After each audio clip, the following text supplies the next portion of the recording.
Hello everyone, welcome back to Emmanuel's Toys and Games. Today we're going to be reading Harry Stevenson's The Adventures of Harry Stevenson, Two Adventures in One Book. This book is created by Ali Pye. So let's get reading. Today we're going to be reading chapters 1 to 2. Yes! Book 1. Where are you, Harry Stevenson? Chapter 1. Pleased to meet you, Harry Stevenson. It seemed just like every other morning. The sun peeped into the cage that belonged to Harry Stevenson, a plump and very ordinary-looking guinea pig.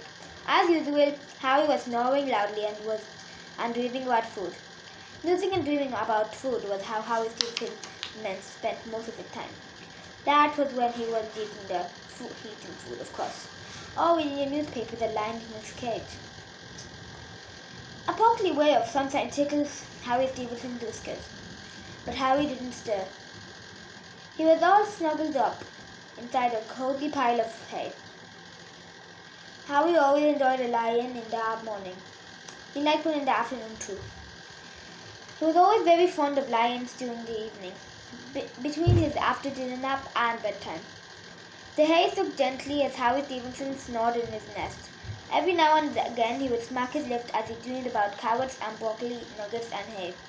Yes, everything seemed normal that morning, but it wouldn't stay like that. Harry didn't know it yet, but he was about to have a very unusual day. Harry woke up with a jump. Yikes, what was that horrible sound? An angry dog, an excited tiger, a dragon?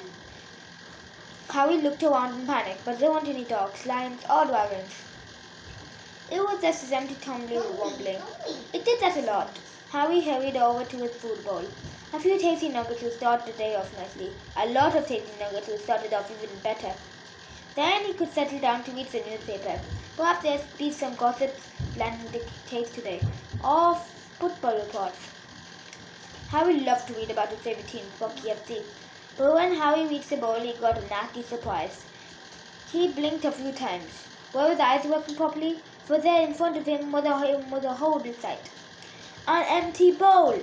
Harry gulped. This was bad. Where had all his food gone? He had only eaten a little bit of dinner.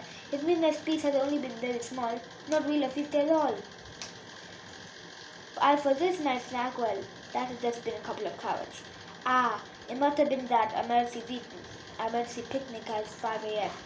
No matter, Harry knew exactly what to do. Like a small, very incredibly loud fire alarm, he lifted his hand and started the emergency klaxon. Week, week, week. It never failed. Harry heard the footsteps and came Billy. Billy Smith was Harry Stevenson's owner. Billy was 7 years old and he thought that Harry was the best thing ever. Harry thought the same about Billy. Well, nearly. If Harry had to choose between Billy and a pile of carrots and spinach, he would have to think very hard before choosing Billy. He was a guinea pig after all. Harry's cage rested on the table in the corner of Billy's room. Once Billy had reached inside the cage to refill the bowl, Harry gulped up the nuggets like he hadn't eaten for days. Eat up, Harry, said Billy.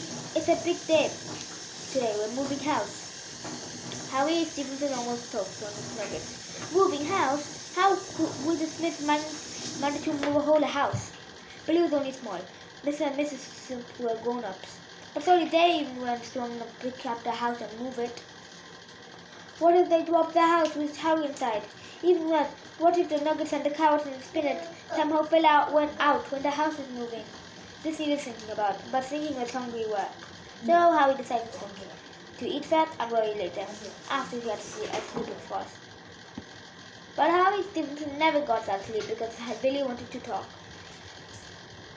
Billy reached into the cage and gently scooped up Harry, or at least as much as Harry had 7 years old can cold. Harry's tummy draped over the sides of Billy's hand like a fluffy cushion, or a lovely soft cake that has risen over the side of the tin. Harry's voice stiffened and couldn't speak. He was a polite animal and didn't want to hurt his feelings. Billy lay down on the bed and sighed, placing Harry Stevenson in his chest. Boy and guinea pig, placed to the nose, buckled to its death. Also, this is chapter 2. What's going on, Harry? Okay, it's at page 17. We're going to live in a new flat, Harry, said Billy as he stroked Harry's fur. This is the last morning here. Harry Stevenson looked deep into Billy's eyes. Although Harry could never be described as a clever animal, there was one side working with he was a world-class expert. Billy. And right now Harry could sense something strange. And Billy was seeing a lot of different things at all the time. He was happy and sad and scared and excited. It was all very odd. Harry wondered why Billy felt like that, but Harry couldn't ask. So he did the next best thing, was to nestle up Billy's chin with his furry nose. Then he tickled at Billy's cheeks with his waggly whiskers.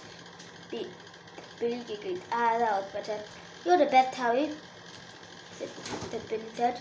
I like it here. I don't want to move. But the new flat is bigger, I guess, and it's got a garden too. You can wander outside, Harry. Harry didn't like the sound of outside. As far as Harry was concerned, the world ended at the door of the flat. All he knew was Billy's bedroom, where Harry ate, slept, and read the paper. And a place called the living room where the smell lived. But mostly they watched TV and ate biscuits there. Outside was like outer space to Harry. It was something that went on in a safe distance, thank you very much. Harry thought that outside would just carry on about his business while he minded his own in his cage. And the outside was dangerous. It was where the predators lived. Harry had watched plenty of nature programs with Billy. He'd seen enough to know that the outside was no picnic if you were small, furry, and plump. Instead, you were the picnic.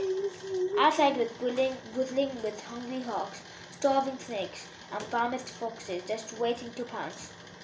Harry crouched down and took his whiskers in the fear. No, he didn't want to go outside.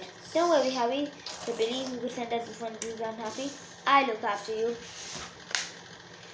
Safe in Billy's arms, Harry felt a bit better. He stayed there all day if he could. Over the next few hours, Harry watched as the world he knew was packed up and put into boxes. Harry didn't like this at all.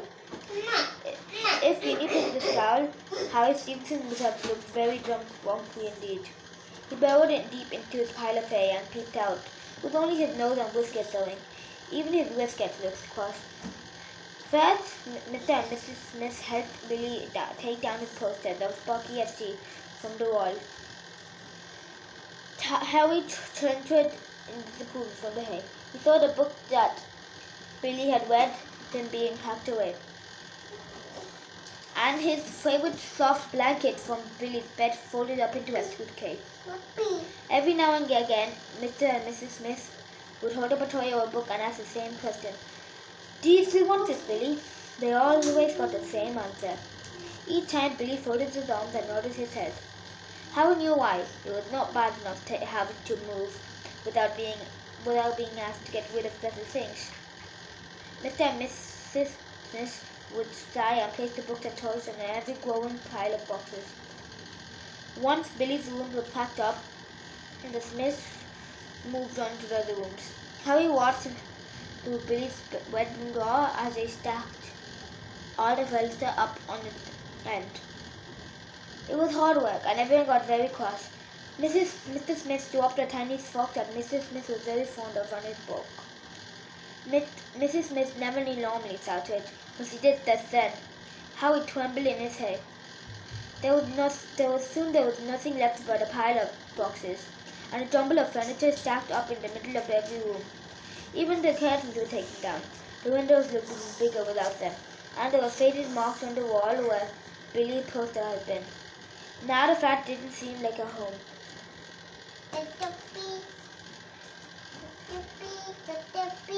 It was strange, unfamiliar space.